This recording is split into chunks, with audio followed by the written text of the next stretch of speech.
Itu yang penting, yang menjadi pembelajaran kita, menjadi PR kita untuk kita evaluasi bersama.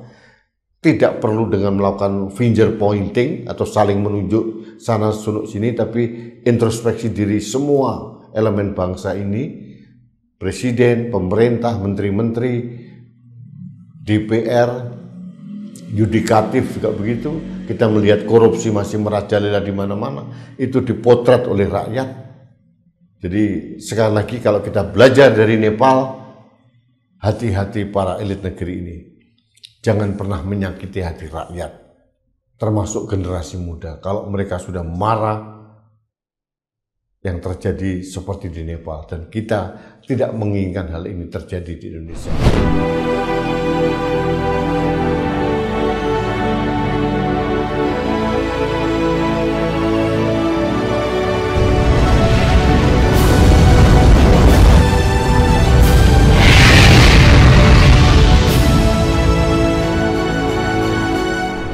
Halo sahabat Indonesia, kita bertemu kembali dalam Opini Rudy di Anak Bangsa Channel. Sahabat Indonesia, kali ini saya membahas tentang kerusuhan pasca demonstrasi besar-besaran Gen Z di Nepal. Di Kathmandu, di ibu kota Nepal, terjadi demo besar-besaran yang berakhir rusuh dan digerakkan oleh Gen Z. Nah, sebelum saya memberikan opini, saya akan mengajak Anda untuk mengikuti situasi kerusuhan yang terekam dalam video-video amatir berikut ini.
Sahabat Indonesia,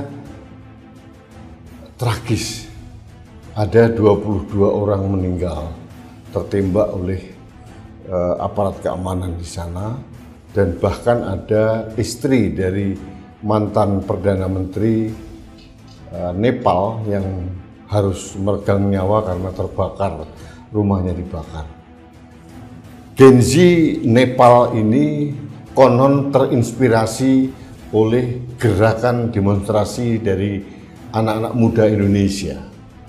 Karena kita tahu di era digital sekarang ini, di era informasi yang mendunia ini, semua peristiwa di belahan dunia manapun akan bisa dinikmati oleh orang-orang di belahan dunia yang lain. Nah, apa yang terjadi yang memicu kerusuhan di Nepal? Konon tanggal 5 September 2025, pemerintah Nepal itu menutup platform media sosial berjumlah 26. Ada TikTok, ada X, ada Facebook, IG, dan sebagainya. Sebetulnya penutupan ini alasan yang disampaikan oleh pemerintah Nepal sangat masuk akal, karena platform dari luar negeri ini tidak memenuhi tenggat waktu yang diberikan dalam persyaratan pendaftaran platform mereka di Nepal. Tapi yang terjadi, Gen Z ini marah karena satu-satunya ekspresi bagi generasi muda sekarang ini adalah media sosial. Pada saat ekspresi itu tidak tersalurkan di media sosial, mereka marah. Nah, pertanyaannya, apakah kemarahan ini hanya sekedar karena platform media sosial yang ditutup? Saya tidak yakin.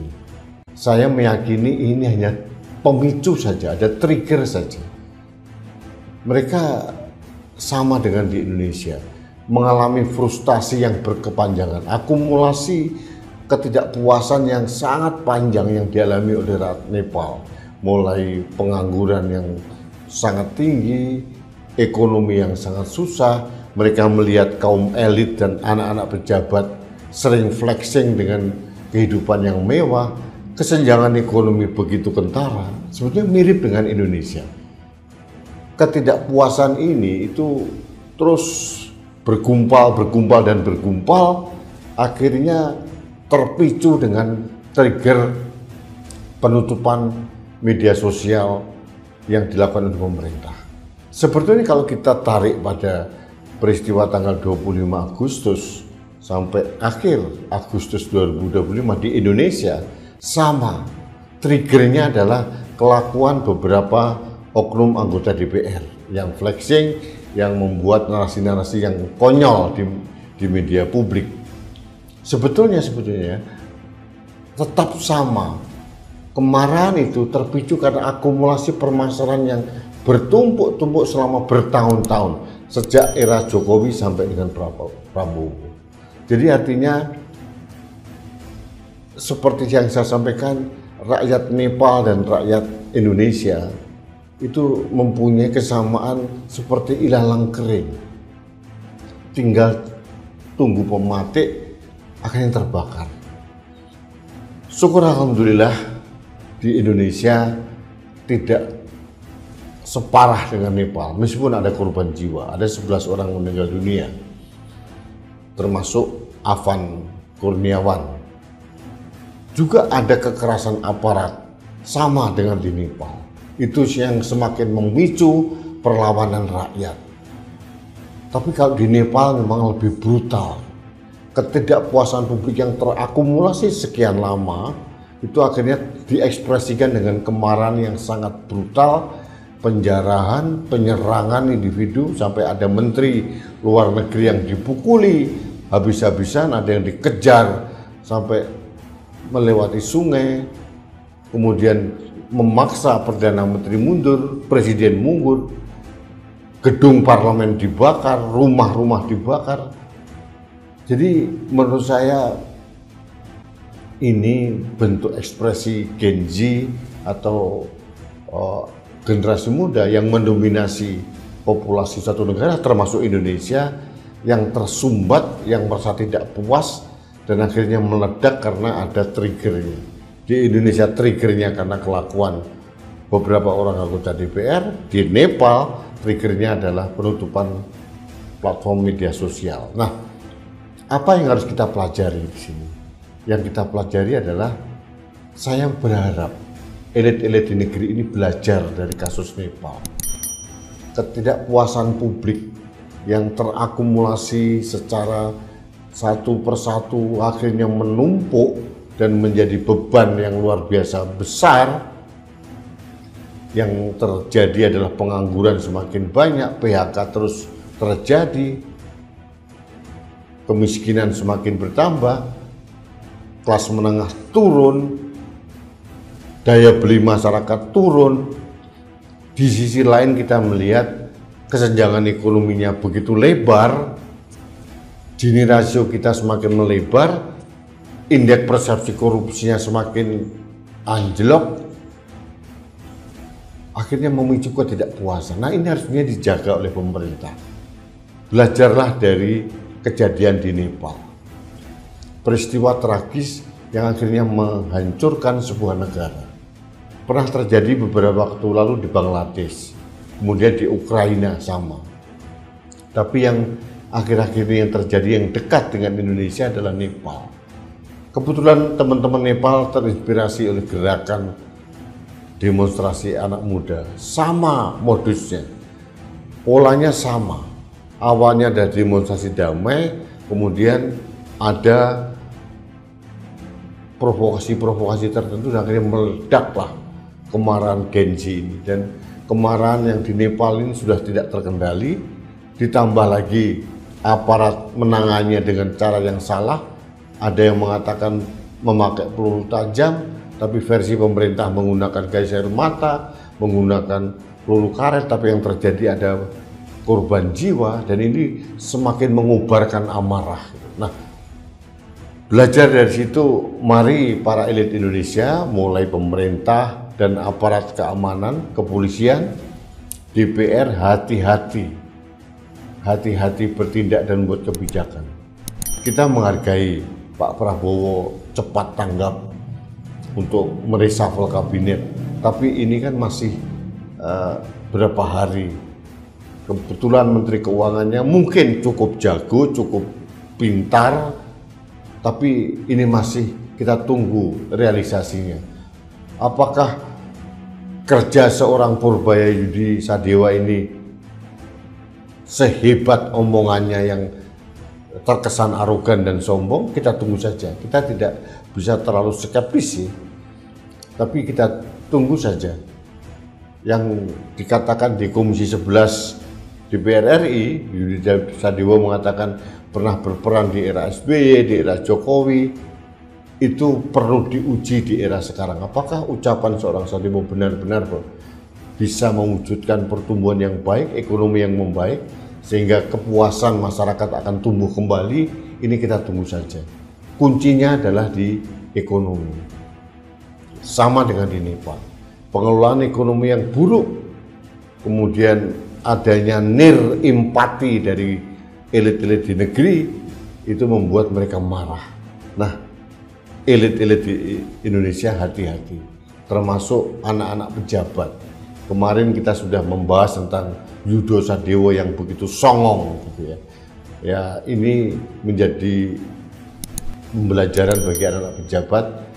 Jangan terlalu flexing, jangan terlalu mengumbar narasi yang ngawur, asal bunyi, asal jeplak di ruang publik yang akhirnya bisa memicu kemarahan. Nah, apakah sekarang demonstrasi di Indonesia ini sudah kelar? Belum. Tuntutan 17.8, ada yang mengatakan ini tuntutan yang sangat terarah. Bagi saya pun demikian. Tapi juga ada yang mengatakan ini tuntutannya terlalu besar, terlalu lebar, harusnya bisa diperas yang lebih fundamental, dan saya setuju sekali. Dan yang paling penting dari tokoh nasional yang memberikan masukan kepada saya itu mengatakan bahwa pemerintah harus benar-benar mendengarkan dan mengimplementasikan tuntutan rakyat, dan tuntutan rakyat harus diperas, kemudian dimonitor apakah ini dilaksanakan dengan baik atau tidak. Karena kita ini bangsa yang mudah lupa, mudah termakan dengan isu-isu baru, sehingga kita sering lupa dengan tuntutan kita. Sebagai contoh saja, kita pernah heboh pagar laut sekian puluh kilometer, heboh berminggu-minggu, heboh. Tapi ternyata tidak tuntas juga dan akhirnya lupa, tertutup dengan isu yang baru. Siapa yang bertanggung jawab terjadinya pemagaran laut di Banten? Tidak ada. Tidak ada yang dipidanakan. Masa hanya korbannya hanya seorang kepala desa, kohot? Nggak masuk akal. Ada laut-laut yang dikapling-kapling dengan sekian ratus sertifikat. Seperti apa kelanjutannya? Ini belum terungkap karena masalah satu belum selesai, ditutupi isu yang lain, lupa kita. Nah, mudah-mudahan generasi muda yang menjadi motor penggerak bagi bangsa ini tidak pernah melupakan tuntutannya 17+8 atau pemerasan dari tuntutan itu agar segera dilakukan oleh pihak-pihak yang terkait. Nah, belajar dari Nepal, sekali lagi saya katakan, elit Indonesia harus hati-hati mengelola negara. Jangan mempermainkan rakyat. Jangan menganggap generasi muda, Gen Z, milenial itu bodoh, tidak tahu apa-apa, dan nerimo saja. Mungkin selama ini mereka diam, tapi itu kegundahan, kemarahan, kegeraman itu menumpuk dengan begitu tajam dan seperti bola salju akhirnya meledak. Seperti Agustus kelabu di Indonesia dan seperti September kelabu di Nepal. Dan mudah-mudahan saya berharap kita tidak akan mengalami peristiwa di Nepal. Kita pernah mengalami peristiwa yang lebih tragis, peristiwa tragedi Mei 1998, mudah-mudahan tidak terjadi lagi, karena yang menjadi korban adalah rakyat dan kita begitu gagap menghadapinya. Seharusnya pemerintahan Pak Prabowo belajar dari pengalaman itu, belajar menangani dengan baik, termasuk institusi kepolisian harus hati-hati menangani unjuk rasa, harus hati-hati merespon semua tuntutan masyarakat, dan kita harus tahu bahwa demonstrasi itu adalah hak konstitusional warga negara, hak bersuara dan berpendapat, tapi harus dilakukan dengan damai, tidak ada penunggang-penunggang gelap. Penunggang gelap itu bisa dari dalam negeri, bisa juga dari asing. Semua terbuka dengan lebar, kita harus tahu. Termasuk di Nepal sekalipun. Ada keresahan yang mendasar, itu real, itu fakta. Sama dengan di Indonesia, ada ketidakpuasan, ketidakadilan yang dirasakan masyarakat, itu real dan fakta. Setelah itu, apakah ada penumpang gelap, invisible hand dari dalam maupun dari luar negeri? Bisa jadi. Nah, satu hal yang paling penting di sini adalah kemana aparat intelijen kita? Kemana aparat intelijen Nepal? Mengapa tidak bisa melakukan deteksi dini untuk mencegah hal itu? Nah, itu yang penting, yang menjadi pembelajaran kita, menjadi PR kita untuk kita evaluasi bersama. Tidak perlu dengan melakukan finger pointing atau saling menunjuk sana sunuk sini, tapi introspeksi diri semua elemen bangsa ini, presiden, pemerintah, menteri-menteri, DPR, yudikatif juga begitu. Kita melihat korupsi masih merajalela di mana-mana, itu dipotret oleh rakyat. Jadi sekali lagi, kalau kita belajar dari Nepal, hati-hati para elit negeri ini. Jangan pernah menyakiti hati rakyat, termasuk generasi muda. Kalau mereka sudah marah, yang terjadi seperti di Nepal, dan kita tidak menginginkan hal ini terjadi di Indonesia. Masih ada harapan, meskipun ini seperti dian atau api yang kecil, tapi kita harus coba terus menghidupkan api harapan ini. Untuk apa? Untuk menyelamatkan Indonesia, untuk kehidupan yang lebih baik bagi anak cucu kita. Itu saja yang ingin saya sampaikan pada kesempatan ini. Mari kita belajar dari pengalaman dari Nepal maupun dari negara-negara lain, agar kita bisa memperbaiki bangsa ini dengan lebih baik. Kita mengelola negeri dengan baik, dengan kehati-hatian, dengan keadilan, dan tidak melakukan langkah-langkah blunder bagi para pemegang kebijakan, pemerintah maupun DPR. Dan yang paling penting, dengarkan suara rakyat. Yang lebih penting lagi, jangan pernah menyakiti hati rakyat. Itu yang saya sampaikan pada kesempatan ini. Terima kasih, kita bertemu kembali dalam Opini Rudy selanjutnya. Sampai jumpa.